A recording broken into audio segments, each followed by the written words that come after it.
The first shot of World War III was fired yesterday as the United States decided to assassinate the top general of Iran. This was considered the number 2 guy in the whole country. This is literally a nightmare situation. I imagine if Iran assassinated our number 1 general in the morning, we would be at war that evening. This Iranian general headed covert operations and was an icon to the Iranian people. Please note that he was traveling as a diplomat at the invitation of the Iraqi government. His movements were official and not secret. This assassination is an abomination. Only people with criminal minds commit these kinds of acts. Gerald Celente warned in his Trends journal of this on June 15, 2017 Trend Alert, under the title, Iran War Coming. World War III, Market Crash. Get ready for the next war. It may be the war to end all wars and much of civilization, said Celente. Our foreign policy vacillates between insanity and nausea. Funny how when they killed the general oil prices went up, and the fat cats get richer. And Lockheed Martin stock jumped like it always does just before the war.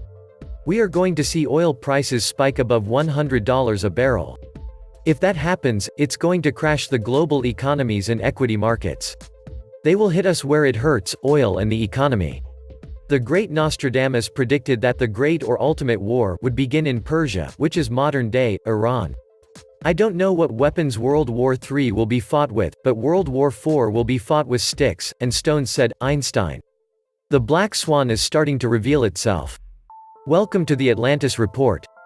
Less than 24 hours after a U.S. drone surprisingly killed the top Iranian military general, Qasem Soleimani, resulting in equity markets whining all over the world in fear over Iranian reprisals, and potentially, World War III, the U.S. has started round 2.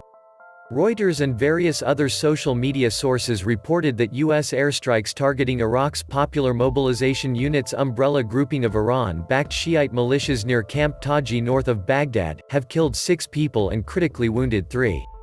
From their side, the Russian General Staff has reinforced the air defenses for Russians at the Iranian nuclear reactor complex at Bushehr, on the Persian Gulf, according to sources in Moscow.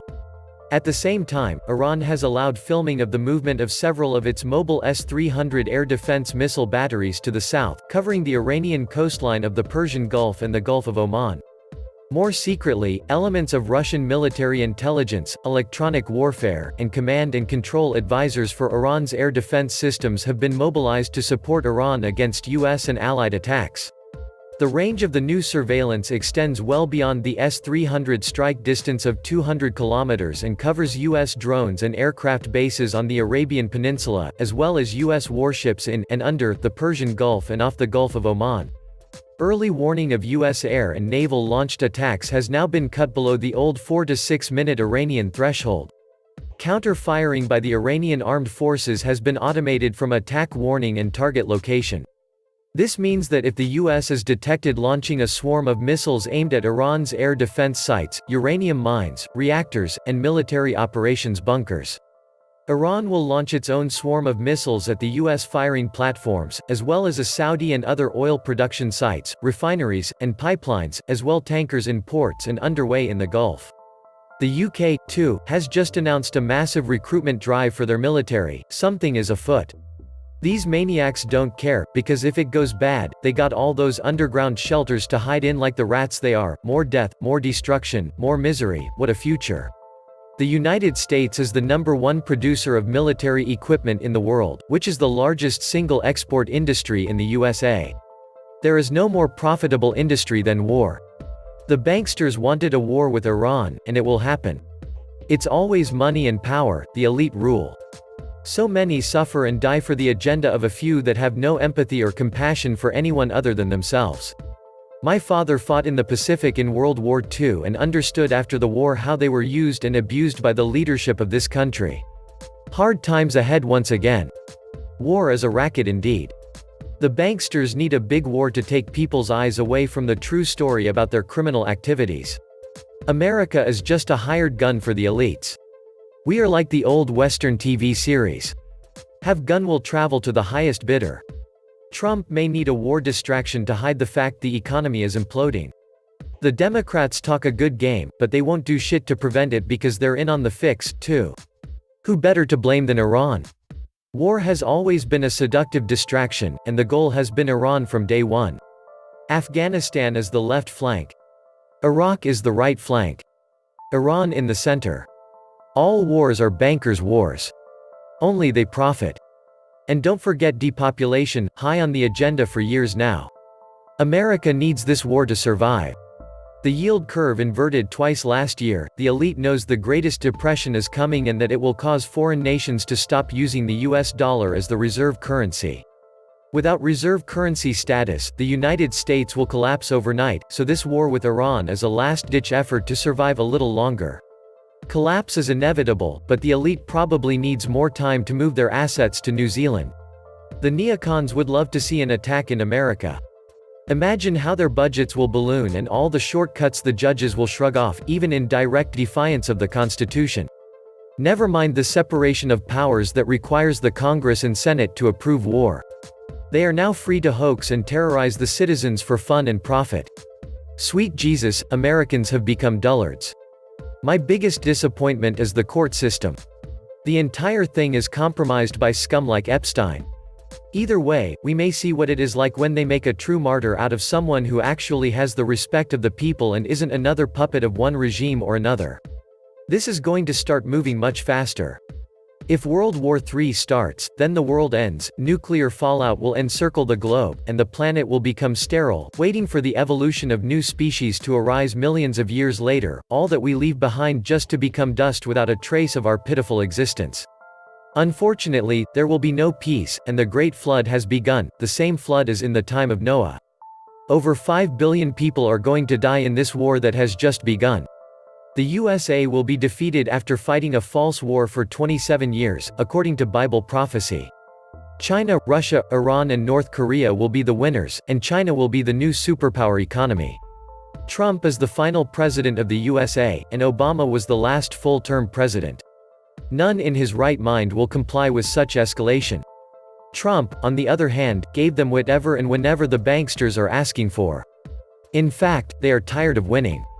Such aggravation of situations in such an extremely hostile manner further proof the extent to which the controllers are dying for war, even if it means a wider regional or global world war. Actually, Soleimani has been in their crosshair when he managed Syria and Iraq to defeat ISIS and getting strengthen the resistance fighting terrorism their enemy brought about to them. The killing of General Soleimani and his compatriots alone reveals the agenda as war. Under normal world, such blatant killing would have caused an all-out war to perpetrators, but the problem is America is too big to take on without one being getting destroyed. The world is being run by sociopaths everywhere. Where is the solution? The old system needs to die so we can build a new one based on peace and other principles. The old system isn't going to die without a fight. It looks ugly, no matter what happens. The financial system has already failed, and we are about to see the crash of the century. Throw in a war for good measure, you'd better be red. The US is bankrupt, it needs a war. Bombing these countries is crime against humanity and a war crime. Depressions are planned. Inflation is planned. Wars are planned. Workers and taxpayers exist to provide the monarchs all they desire. The central banks are privately owned and in business for personal profit only. They care only about increasing taxes, looting the treasury, rigging the markets, and robbing pensions and savers. Brainwashing is part of their business model thanks to their own mainstream media and CIA propaganda channels, which are included in this false programming. All to entice their valuable collateral, you, to consume beyond their means. Then you hang on the hook of their fraudulent system. Hyperinflate the currency, and your asset becomes their property again. You'll be left behind with a huge debt and lost. It doesn't matter, whatever happens are simply the consequences of allowing evil to roam freely by the vast majority of Earth's population.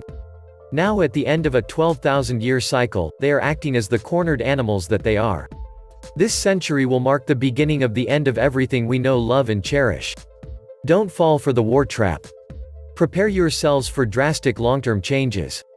No one is going to stop what is going to happen, and no one is going to see it coming because the fear of man-made misery is restricting the vision, and then, along with sheer of bright light.